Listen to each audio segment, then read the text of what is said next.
오늘 요한복음 강의 78번째 시간입니다. 예수님의 기도 4번째 시간이고요.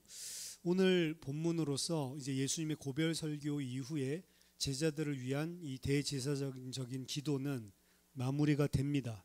그리고 이제 18장에 넘어가면 이제 예수님께서 곧 잡혀가시고 이제 십자가에서 죽으시는 그 마지막에 제자들을 위해서 기도하는데요.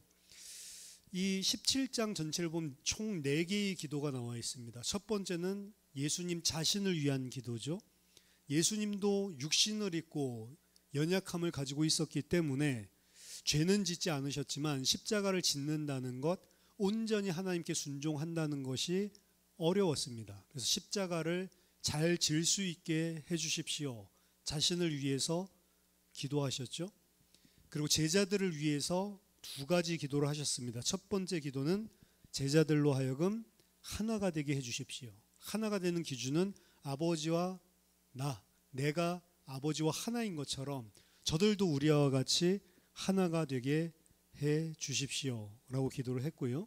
지난 시간에 또 2번째, 그들은 세상에 있지만 세상에 속하지 아니한 자로 거룩하게 구별되게 하옵소서. 그들로 하여금 온전히 하나가 되고 세상과 구별된 거룩하게 해달라. 그때야 비로소 세상이 그들의 하나됨을 보고 또 그들의 구별된 거룩을 보고 주님께서 그들에게 주신 사명, 열매 맺는 사역들을 할 수 있기 때문에 그렇습니다. 고별 설교에서 예수님께서 기도하시는 전체의 배경은 이제 주님께서 그들을 떠나실 건데 그들이 이 세상 속에 남아 있어서 주님께서 하셨던 그 사역을 계속해서 바톤을 이어받아서 계속 감당하는 그 일들을 위해서 기도하고 계신 거예요. 그게 어떻게 보면 핵심적인 목적입니다. 예수님께서는 이 세상에 계시지 않지만 예수님께서 그들 제자들 속에 성령으로 함께 하셔서 예수님께서 하셨던 그 일들을 그들도 똑같이 하게 하셔서 결국에 열매 맺고 하나님께서 택하신 많은 자들을 하나님 앞에 돌아오게 하려는 것, 그게 이 기도의 어떻게 보면 핵심적인 목표다라고 볼 수 있는데요. 오늘 이 마지막 기도는 지금 예수님의 눈앞에 있는 당시의 제자들이 아니라 앞으로 이 제자들의 사역을 통해서 구원받고 주님을 따르게 될 미래의 제자들을 위한 기도입니다. 즉 우리를 위한 기도죠. 우리와 같은 자, 제자들의 사역을 통해 앞으로 예수를 믿게 될 자, 또한 예수를 믿을 뿐만 아니라 예수님을 따라가는 제자로서 지금 일대 제자들이랑 똑같이 예수님께서 이 땅에 하셔야 되는 그 일을 감당할 수 있는, 열매 맺어야 하는 제자들을 위해서 예수님께서 기도하시는 겁니다.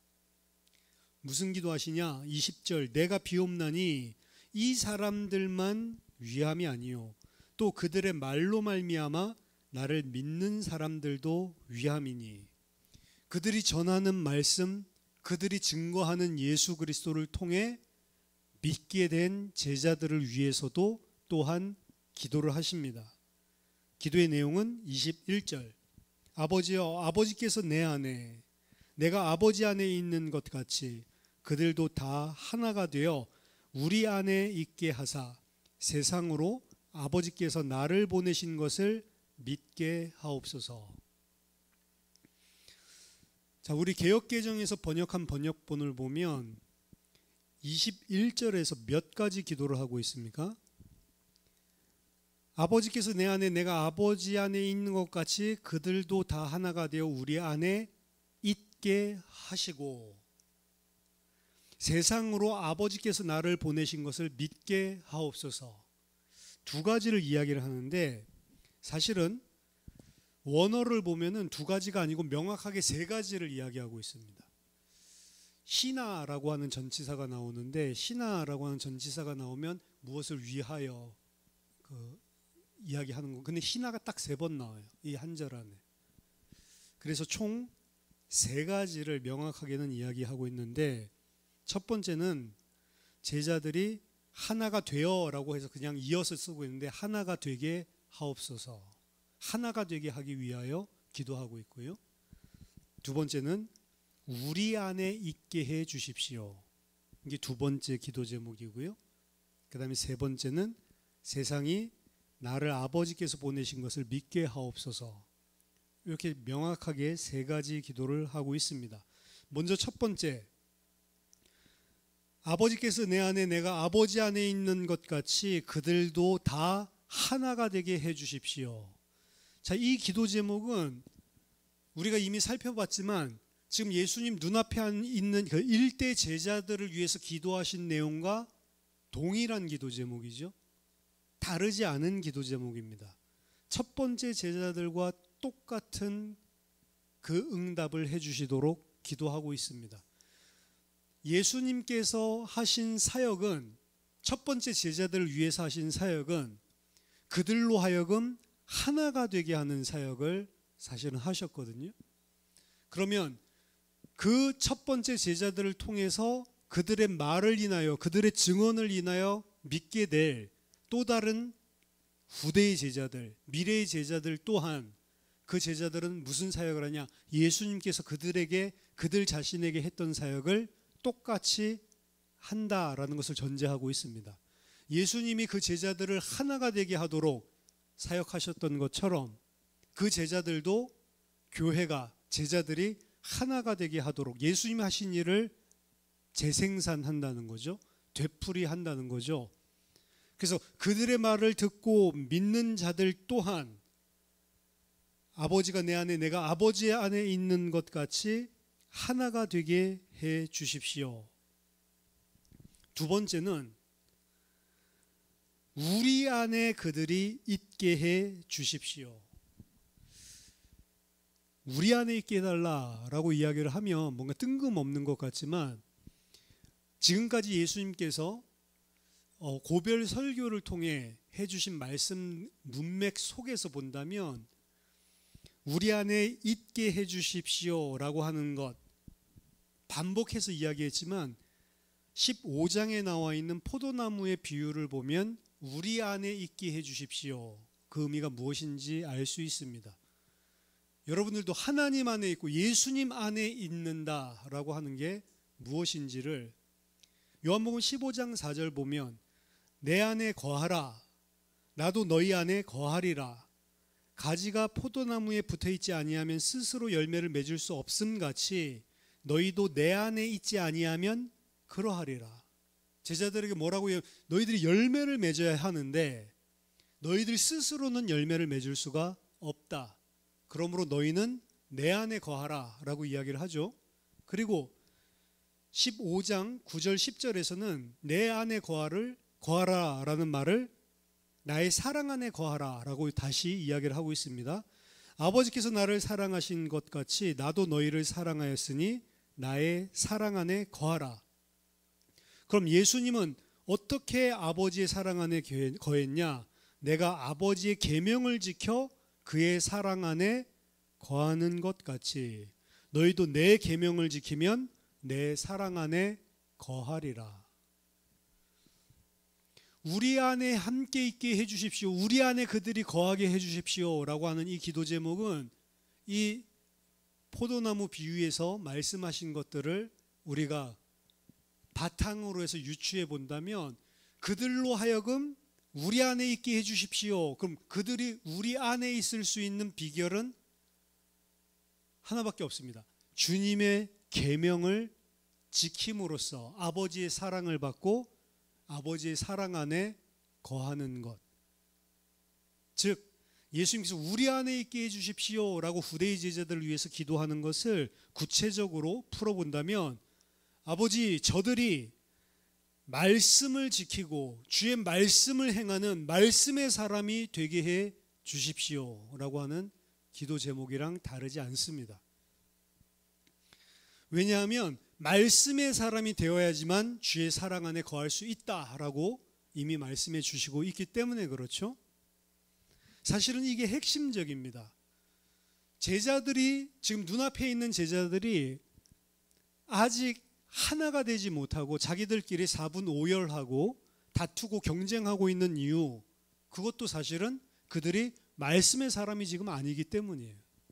예수님께서 해주시는 말씀들을 육신적으로 이해를 하고 있고 진짜 그 의미가 무엇인지 진리를 알지 못하고 있는 상태이기 때문에 사실은 서로 육신적인 수준으로 경쟁하고 다투고 있었습니다.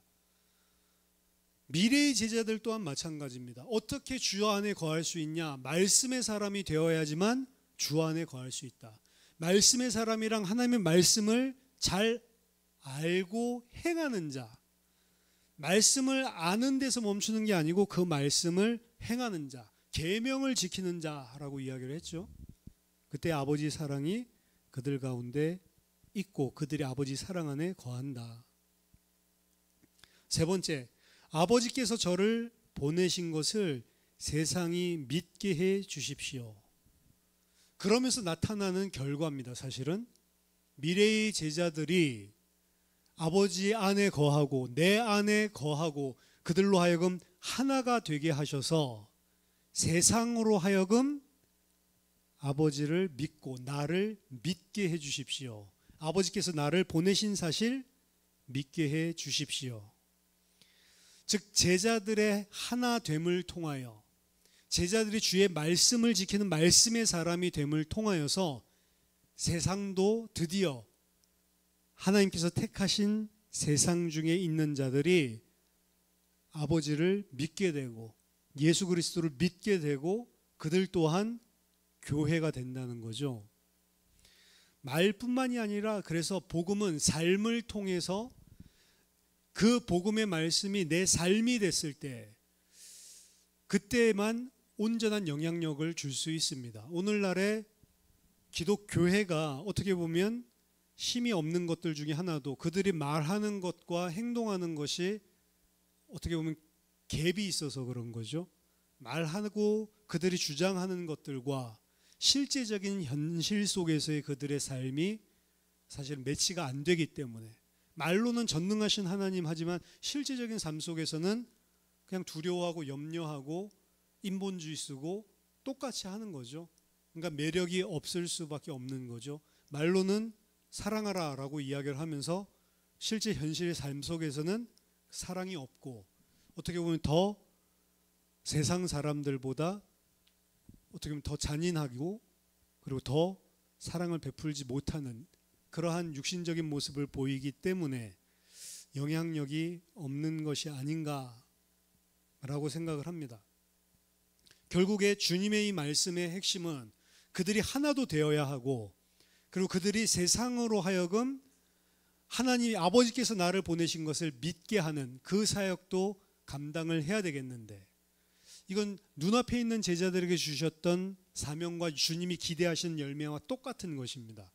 그것을 미래의 제자들도 행해야 되겠는데 그 두 가지를 하나가 되고 세상으로 하여금 믿게 만들고 이 일을 할 수 있는 가장 핵심은 센터에 나와 있는 말씀의 사람이 되는 것입니다.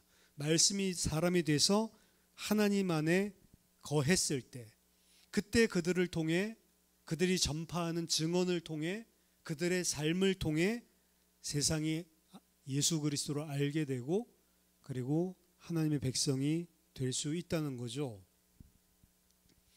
그러면 말씀의 사람이 된다는 것, 말씀을 온전하게 순종하고 계명을 지킨다는 것, 그것은 뭐냐라고 했을 때 종교적인 율법적인 지킴을 이야기하는 게 절대로 아닙니다. 그거는 아무런 소용이 없어요. 사실은 종교적인 율법적인 삶을 잘 살고 깨끗한 삶을 산다고 해서 세상 사람들이 예수님을 보게 되는 게 아닙니다. 그것보다는 진짜 그들 속에 아버지를 알고 예수 그리스도를 알고 그 은혜가 흘러나올 수 있는 은혜가 충만한 사람이 되어야 돼요. 그 속에서 나오는 넉넉함, 그 속에서 나오는 어떻게 보면 평안함, 그 속에서 나오는 다른 사람들을 섬기는 모습, 그 속에서 흘러나오는 다른 사람들을 용납하고 안아주는 그 모습들 속에 이들이 하나님의 백성, 예수 그리스도, 기독교인에 대해서 마음 문이 열리는 거지 내가 착하게 살고 그냥 바르게 살고 혹은 성공하고 그것들이랑 실제로 상관이 없다는 거죠. 즉 그리스도인다운 삶이 흘러나와야 된다는 것인데, 그럼 그리스도인다운 삶이 흘러나오기 위해서 필요한 게 사실은 말씀입니다. 말씀이 사람이 되기 위해서는 제일 중요한 게 말씀을 통해서 깨닫고 은혜를 받고, 깨닫고 은혜를 받는다는 것의 가장 핵심은 하나님이 누구신지를 아는 거예요.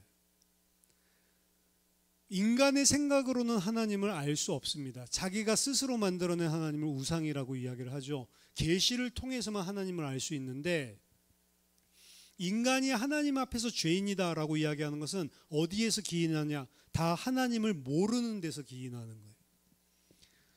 아담이 왜 범죄했냐? 하나님 몰라서 범죄한 겁니다. 하나님이 진짜 어떤 분인지 알았다면 의심할 여지가 없었어요. 사실은 하나님의 명령에 순종할 수밖에 없는 사람입니다. 하나님을 전적으로 신뢰할 수밖에 없어요. 왜? 하나님을 알면. 근데 문제는 아담은 하나님을 몰라요. 하나님이 어떤 분인지 몰랐기 때문에 의심이 들어온 것이고, 하나님을 모르는, 하나님 모르는 삶이 액션이 사실은 죄가 된 것입니다.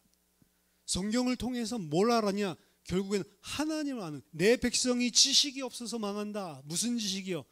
세상 지식이 아니라 하나님 아는 지식이 없어서 망한다.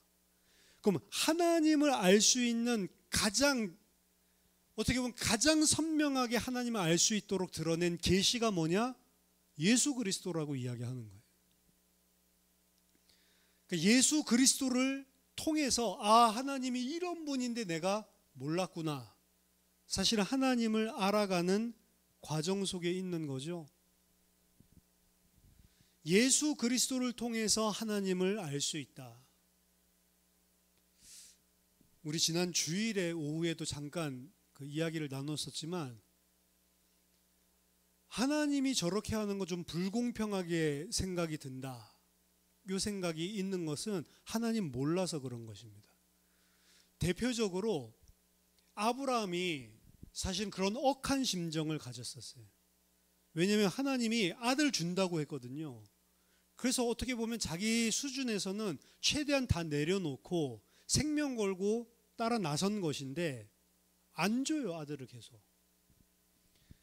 아브라함을 믿음의 사람으로 세워가는 과정들 속에 하나님이 어떤 모습을 보여주시냐면, 하나님이 나 축복 준다고 했는데 왜 이러지? 이런 일들을 계속 발생을 시킨다고요.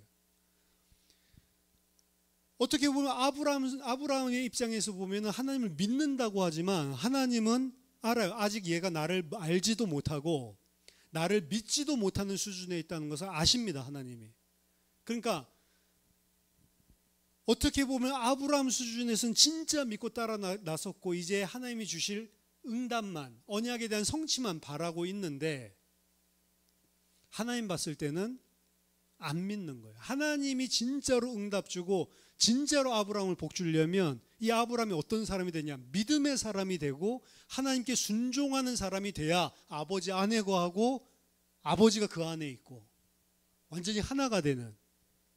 근데 아브라함은 아직 그게 안 되는 겁니다. 그래서 어떻게 보면 아브라함의 입장에서는 약속의 땅 가나안 땅에 도착하고 나서 하나님이 주실 복을 기대했는데, 거꾸로 하나님은 큰 가뭄을 주시는 거예요.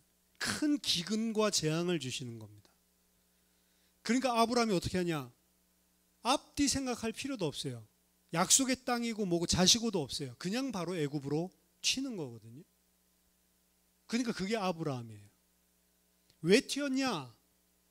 아버지가 이 땅을 나에게 주신다고 약속하셨고 이 땅이 바로 그 땅이라고 좀 전에 말씀하셨거든요.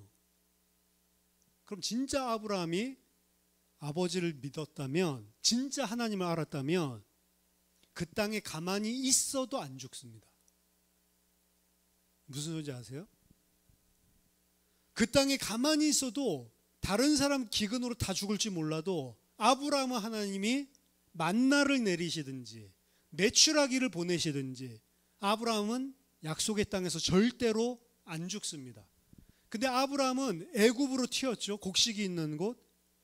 애굽으로 튀면서도 자기 아내에게 한 말을 보면 거짓말 좀 해달라. 내 누이라고 좀 속여달라. 그러면 내가 당신의 말로 인하여서 내 생명이, 내 목숨이 보존되고 안전할 것이다. 결국에 하나님을 안 믿는 거예요. 하나님으로 인하여서 내 생명이 보존되고 내 생명이 안전한 것인데 사라의 거짓말에 의해서 내 목숨이 보존되고 안전하다고 생각해서 거짓말을 시킨단 말이에요. 근데 그 애굽에서 하나님을 체험하게 되죠. 하나님이 그 일로 바로에게 재앙을 내리시고 그 일로 인하여서 바로가 왜 나한테 거짓말했냐 쪽팔림을 당하는데 사례와 같이 다시 아내도 돌려주고 그리고 아내 줬기 때문에 어떻게 보면 결혼 지참금 격조로 줬었던 노비와 그리고 뭐 나귀와 그리고 염소 양 전부 가축대들이랑 은금 보화까지 다 그냥 그대로 챙겨줘가지고 뺏지 않고 도로 뺏지 않고 대신에 쫓아냅니다. 앞에서 부끄러움을 당하고 올라오는데 아브라함이 한 가지 깨달은 건 있어요. 야, 진짜 하나님이 나를 보호해 주시고 먹고 살 수 있도록 하나님이 나를 지켜주시네. 이 사실을 하나 깨닫고 올라옵니다. 그러니까 아브라함은 그 이후에 보면 먹고 사는 문제 때문에 고민하는 건 없어요. 그 다음 보면 롯이랑 당장 문제가 생기죠. 롯도 가축이 많아지고 아브라함도 가축이 많아지니까 서로 지경 싸움이 일어나니까 그때 아브라함이 뭐라고 이야기를 하냐. 동서남북을 쳐다보고 네가 좌하면 내가 우하고 네가 우하면 내가 좌할게. 자기 조카 롯에게 선택권을 다 주거든요. 그럼 조카 롯은 아니에요. 삼촌이 먼저 택하세요. 삼촌이 우하면 제가 좌하고요. 삼촌이 좌하면 제가 우할게요. 이럴 줄 알았는데 그렇게 해야 마땅한데 안 그러죠. 그러니까 그래요? 그래서 잽싸게 가장 좋은 땅, 소알 땅을 쳐다보고 그 평야를 택했는데 그때 소알 땅이 어떤 식으로 표현하고 있냐면 창세기에 에덴과 같았대요. 근데 그 소알 땅에 무슨 도시가 있냐? 소돔과 고모라가 있습니다. 영적으로는 하나님 앞에 가장 큰 죄인, 하지만 육신적으로는 가장 기름진 곳. 롯은 그곳을 선택해서 나가거든요. 어떻게 보면 가장 노른자 땅 딱 택해가지고 나가는 거거든요. 우리한테 어떤 땅을 차지해라. 그럼 당연히 서울 중에서도 강남이지. 그렇죠? 우리에게 땅을 택하라. 전국을 갖다가 다 보여주고 한 시를 택해라. 당연히 서울이죠. 근데 그 땅을 쳐다보면서 울산 이러는 사람, 뭐 울산이야, 언양 이러는 사람 없단 말이죠. 그러니까 가장 좋은 데를 택해 나가고 아브라함은 어디에 머물렀냐? 상술의 숲풀 아래 머물렀대요. 무슨 말이냐면 척박한 산지에. 근데 그곳에서 아브라함은 뭘 하냐? 하나님 앞에 단을 쌓고 여호와의 이름을 부릅니다. 달라졌죠? 이전 같으면 본인이 먼저 차지해야 되는데 그 영적인 결과가 나옵니다. 롯은 동방 원정대에게 그 모든 나라들이 다 패망하고 포로로 잡혀서 모든 재물들까지 다 탈취당해서 끌려가고 아브라함이 이 소문을 들었거든요. 아브라함이 자기 조카 롯이 끌려갔다는 소리를 듣고 가병 318명을 데리고 나갔대요. 가병, 동방 원정대. 지금 동방 원정대의 이 행군 진행로를 보면 팔레스타인 북쪽부터 지금 소돔 고모라까지 전부 다 초토화시키면서 내려온 네 나라 연합군대거든요. 소돔 고모라 포함해서 5나라가 연합해서 싸웠다가 완전히 대패했던 그런 군대인데 가병 318명이에요. 길리운 자라고 이야기를 했는데 그 사람들이 뭐 대단한 병사로 기른 사람이냐? 전 절대로 아니라고 생각합니다. 우리로 치면은 농민의 난 이런 거 비슷한 거예요. 막 횃불 들고 쌀래기 빗자루로 들고 낫 들고 막 나가는 이 사람들 데리고 동방 원정대를 치러 갔다니까. 져야 되는데 대승을 거두고 모든 포로들이랑 그리고 그들이 탈취했던 모든 재물까지 다 가지고 돌아옵니다. 그때 소돔 고모라 왕이 나와서 막 아브라함 보고 찬양하면서 감사하다. 우리 백성들만 돌려주고 나머지 모든 탈취물들은 너가 다 가져라. 이렇게 이야기하죠. 그때 아브라함 뭐라고 말하죠? 신발끈 하나도 난 받지 않겠다. 왜냐? 네가 나중에 아브라함이 저렇게 부자가 된 거는 그때 내가 줬던 그 탈취물들 때문에 부자가 된 거다. 이 말 할까 봐. 그건 무슨 확신이 있어요? 하나님이 나를 물질적으로 부하게 하실 수밖에 없다라고 하는 답이 이거는 창세기 12장에 있었던 아브라함의 모습이랑 완전히 달라진 모습입니다. 애국 갔다 오면서 생긴 믿음이에요. 그러니까 롯 보고도 네가 알아서 좋은 땅 택해라. 그럼 나는 너 반대쪽 갈게. 자신 있게 이렇게 말했고, 소돔 왕이 이야기를 했을 때에도 신발끈 하나도 난 받을 수 없다. 왜냐? 네가 나중에 내가 아브라함으로 치북해 했다라고 하지 못하도록. 왜? 하나님이 그렇게 하시는 거니까. 하나님이 기뻐하시죠? 롯이 아브라함을 떠난 후에 하나님께서 나타나셔서 축복하시고, 소돔 왕에게 믿음을 선언하고 난 이후에도 하나님께서 나타나셔서 아브라함아, 내가 너의 방패고 내가 너의 지극히 큰 상급이다. 여호와 하나님을 자신의 상급으로 줍니다. 그럼 감사합니다. 이렇게 돼야 되는데 아브라함이 뭐라고 이야기하냐면, 근데 아들은 언제 줍니까? 이렇게 나왔거든요. 그러니까 어떻게 보면 이제 내가 믿음을 이렇게 보였으니까 이제 아들 줄 때 되지 않았습니까? 이야기하는 거죠.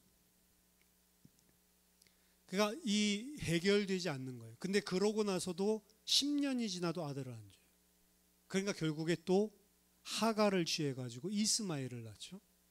이스마엘 취해가지고 이스마엘이랑 잘 놀고 있는데 얘인가 보다. 얘도 내 씨니까 잊을만 한데 하나님 또 나타나서 걔 아니다. 사라를 통해서 내가 줄 거다. 사라는 경수가 다 끊어졌는데. 사라도 웃고 아브라함도 웃죠. 하나님께서 말씀하신 대로 사라를 돌보시고 말씀하신 그 기한에 이삭이 태어나는 것을 보고 아브라함이 뒤집어집니다. 그때 아브라함이 하나님은 진짜로 말씀하시면 그 말씀 그대로 이루시는 하나님이고, 하나님은 나에게 언약을 주셨고 내가 언약을 배반했는데도 불구하고 하나님께서 그 언약을 신실하게 이루시는 분이구나. 그거 깨닫게 하려고 경수 다 끊어지고 자신도 나이가 99세 되도록 아들을 안 준 거예요, 하나님이. 왜? 하나님이 누군지 알게 하려고. 왜 우리에게 하나님의 백성인데 이런 고통들이 생기냐? 하나님이 누군 줄 알게 하려고. 알아야 믿을 거 아니에요. 말씀 봐가지고 많이 안다고 그거 하나님 아는 게 아닙니다. 그 말씀을 통해 하나님이 누구신지를 계시하시고 그 말씀을 믿을 수 있는 사람으로 만들어가는 과정들 속에 있는데 우리는 안 믿어요, 하나님을. 그 아브라함이 하나님을 안 믿은 것 중에 가장 안 믿어진 게 아들 안 주는 거였어요. 그래서 소돔 고모라를 하나님이 악하다고 창세기 19장 보면 소돔 고모라를 진멸하시는데, 그 진멸할 때에 아브라함에게 그 사실을 알려주니까 아브라함이 하나님께 따지거든요. 세상을 통치하시고 세상을 심판하시려는 분이 공의로워야 되는 거 아닙니까? 이 이야기를 해요. 그 말은 무슨 말이죠? 약속도 안 지키는 주제에 자기도 아들 준다고 해놓고 지금 이게 거의 몇 년이에요? 75살 때 나왔는데 20년 넘도록 아들도 안 주고 있는, 그때 천사로 오셔가지고 아들 줄 거다 이 이야기 하거든요. 막 화나는 거죠. 그 말 들을 때마다. 아니 75살 때도 안 줬던 거를 지금 이제 99살인데 준다고?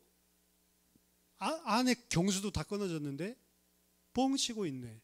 안 믿는 거예요. 그러니까 하나님 어떤 분이에요? 신실하지 못한 분, 공의롭지 못한 분. 나는 75살 때 다 내려놓고 그나마 따라 나왔는데 약속했던 거 지키지 않는 거짓말쟁이, 이렇게 보이는 거죠. 근데 그 하나님이 저 죄인들 악하다고 지금 심판한다고 하니까 아브라함이 당신이 심판할 자격이 있어? 이야기거든요. 그 아브라함의 기도도 대제사장적인 기도라고 이야기하거든요. 소돔 고모라를 위해서 기도한다고. 예수님의 기도도 대제사장적인 기도라고 하고. 근데 아브라함의 기도는 대제사장적인 기도가 아니에요. 본인 열받아서 하나님한테 하는 거예요. 그러면서 핑계를 뭐라고 대냐? 50명의 의인이 있어도 죄인들과 함께 그 50명을 다 죽이신다고요? 불공평하지 않습니까? 맞잖아요. 50명 있으면 어떻게 할래요? 죽일 겁니까? 하나님, 아니, 그러면 50명 있으면 그 50명만 안 죽일 뿐만 아니라 그 성 전체를 다 살려줄게. 그럼 45명 있으면 그 5명 때문에 죽일 겁니까? 아니, 45명을 인하여서도 내가 그들을 용서할 것이다. 40명은 어떤데요? 40명을 인하여서도 내가 용서할 것이다. 그때 이야기한 게 세상을 심판하시는 분이 공의로워야 되는 거 아닙니까? 그럼 10명 없어서 30명 되면요, 그래도 내가 용서하지. 20명은요, 그래도 내가 용서하지. 한 번만 더 10명은요, 그래도 내가 용서하지. 그러니까 아브라함이 입을 싹 닫습니다. 그래? 10명 있어도 살려준다고? 더 물어봤어야 돼요. 한 명 있으면 어떻게 할 겁니까? 나중에 예레미야서 보니까 예루살렘을 여리저리 다녀보라. 의인 한 사람이 없으므로 이 성읍이 망한다. 온 세상을 쳐다봐도 마찬가지. 의인 한 사람만 있으면 그 사람 때문에 살려주시는 분이 하나님. 예수 그리스도 한 사람 때문에 살려주시는 분이 하나님이라. 하나님이 공의롭지 않다고요? 아니요, 하나님은 은혜를 베풀어 주시는 분입니다. 의인 한 사람으로 인하여서 죄를 덮어주시고 살리려고 하시는 분이 하나님이라. 근데 하나님을 몰랐기 때문에 아브라함이 막 따지는 거죠. 창세기 22장에서 하나님이 진짜 그야말로 공의롭지 않은, 말도 안 되는, 자기가 말씀하신 것에 완전히 역설이, 자기 말한 것을 뒤집는 명령을 내린다고 해요. 네 독자, 네가 사랑한 네 아들을 모리아산에 가서 바쳐라, 제물로. 그럼 원래 아브라함이 하나님을 몰랐을 때에는 지금 하나님 소돔 고모라 친다고 하는데도 난리 나는데, 만약 그때의 아브라함이었으면 어떻게 해야 돼요? 아니, 이삭을 통해서 내 후손들 이룬다고 약속해놓고 얘를 제물로 바치라, 노망 들었어요? 뭐 이런 쓰레기 같은 하나님이 다 있어. 이런 식으로 충분히 하고도 남을 사람이라고요. 근데 아브라함이 자기 자신을 쭉 인도해오고 25년 동안, 그리고 결정적으로 이삭을 낳게 하고 난 이후에는 달라졌습니다. 아, 하나님은 다르구나. 소돔 고모라 사건에서도 봤어요. 사실 롯을 구출 안 해도 되거든요, 하나님이. 롯도 의인이 아닙니다. 근데 롯이 천사들에게 행한 그 호의, 친절, 사실은 본인은 그 당시에 어떻게 보면 마을에서 왕따 당하지 않으려고 수치의 문화들 속에서, 수치와 명예의 문화 속에서 그렇게 끝까지 보호한 건데, 그 천사들 자기 그늘 아래 왔다고 보호해 준 그거, 어떻게 보면 그것도 순수한 보호가 아니고 자기 수치당하지 않기 위해서 한 그것 때문에도 살려주시는 분이 하나님이에요. 거기 다 죽었어야 됐거든요. 그 안에는 돌아보다가 뭐 소금 기둥이 됐다. 근데 결국에는 롯과 그 두 딸은 살아남아서 모압과 암몬의 조상이 되지 않습니까? 그러니까 하나님은 안 구해도 될 사람도 조그마한 의로운 행동 하나 가지고도 그 가족을 다 살려준다. 롯만 살려주는 게 아니고, 그 사위들은 믿지 않고 뭔 헛소리냐 이래서 다 죽었죠. 우리가 생각하는 공의, 우리가 생각하는 공평, 그게 아니고 진짜로 공평하고 진짜로 공의로우신 분이 하나님인데, 그게 안 믿어져요, 인간은. 왜? 하나님 모르니까. 말씀의 핵심은 하나님 아는 것입니다. 그 하나님을 알 때 나를 알게 돼 있어요. 내가 죄인이구나. 또 그 하나님을 알 때 구원받은 하나님 백성, 내가 하나님의 자녀라는 게 뭔지를 알게 돼 있다.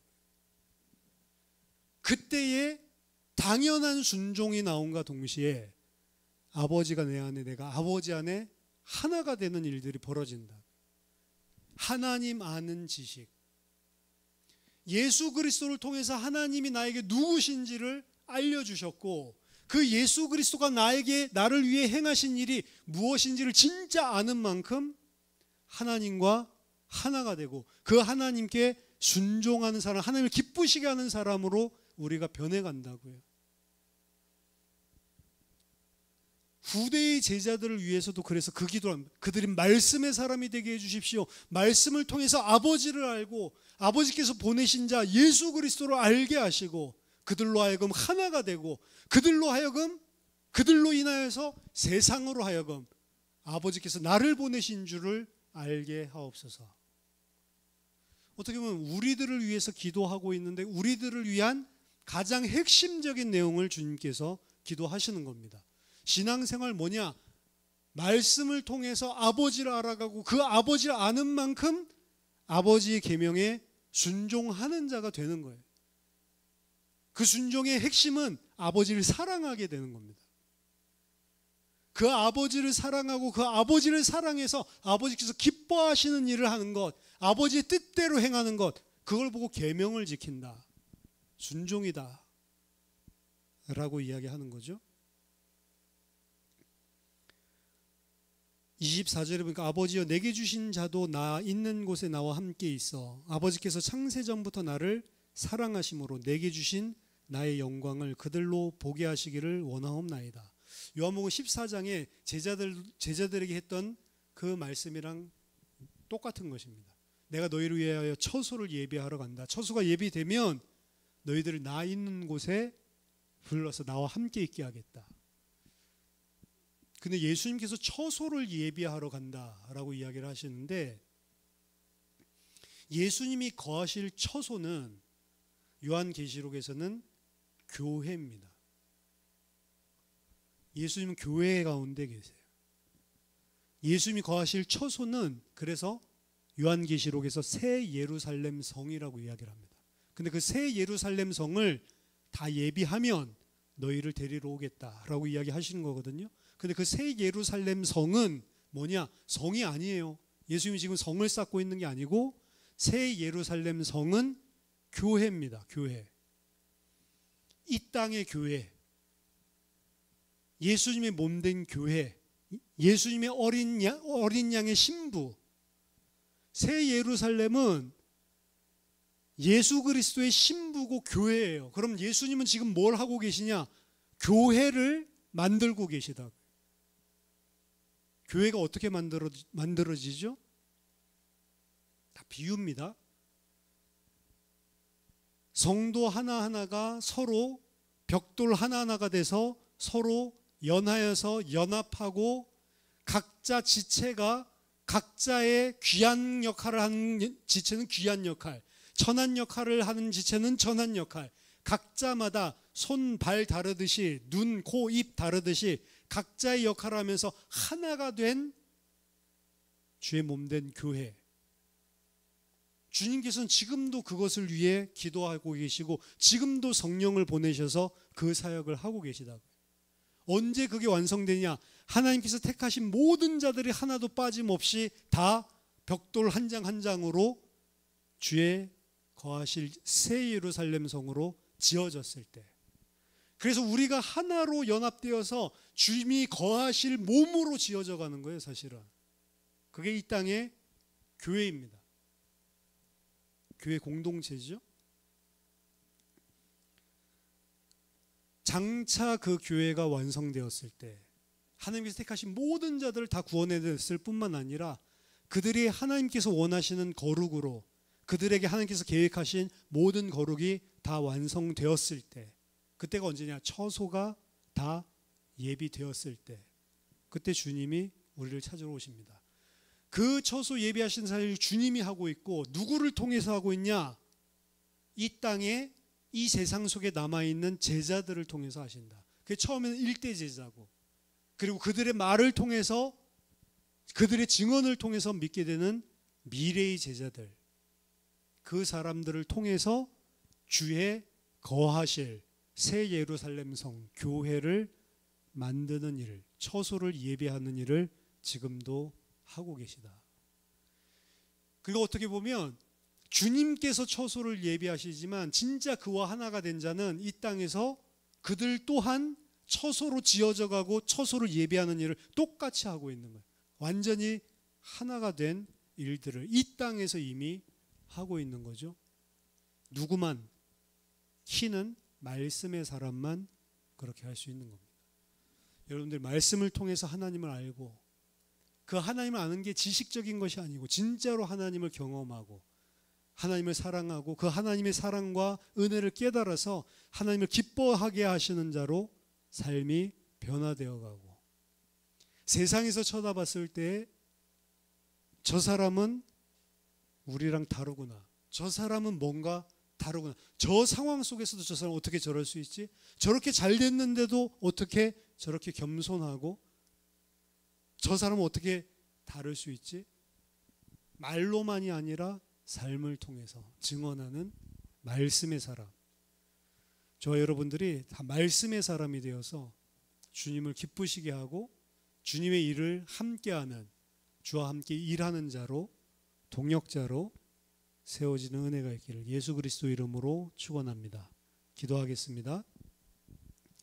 하나님 아버지, 은혜를 감사드립니다. 미래의 제자들을 위하여 주님께서 기도하신 대로 우리들에게 은혜를 베푸셔서 말씀의 사람이 되게 하여 주시옵시고 말씀의 사람이 되어서 이 땅의 교회로 제자들과 온전히 하나가 되고 그들을 섬기고 살리며 또한 세상으로 하여금 예수 그리스도를 믿게 만드는 그런 증인의 삶을 살 수 있도록 도와주시옵소서. 예수생명교회 공동체가 그러한 공동체 될 수 있도록 은혜 베풀어 주시옵소서. 예수 그리스도 이름으로 기도하옵나이다. 아멘.